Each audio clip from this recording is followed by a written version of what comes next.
Vietnam Veterans Day is this Friday, the 50th anniversary of the end of our involvement in the Vietnam War from 1962 to 1975. It was one of the longest conflicts of the 20th century.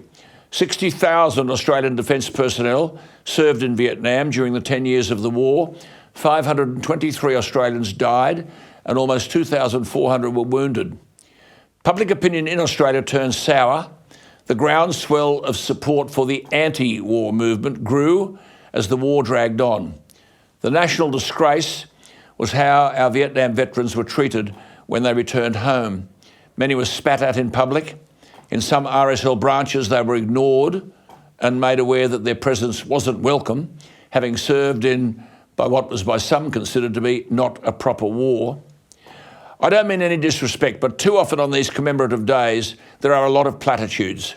The RSL President Ray James, New South Wales President, is himself a Vietnam veteran. On Friday, Vietnam Veterans Day, the RSL will make a formal apology for the way Vietnam veterans were treated after a conflict that divided the nation. Ray James will say on Friday that RSL New South Wales acknowledges a generation of veterans who are still healing and that they publicly recognise the RSL's past mistakes ahead of Vietnam Veterans Day. He will say, as a Vietnam veteran myself, President Ray James will say, it's extremely important to me that all veterans know that RSL New South Wales is committed to ensuring that no veteran is ever left feeling unwelcome. Well, it is incumbent on us as a nation to act out the hope that when our men and women come home from the theatres of war, they're treated better than were our Vietnam veterans.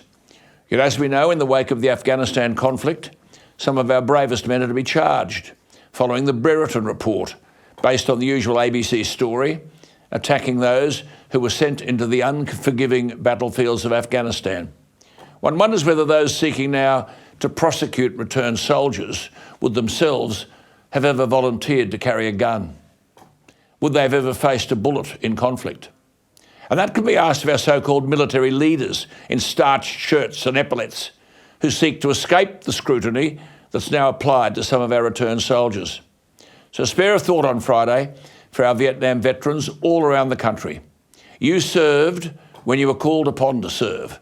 Our gratitude is due to you.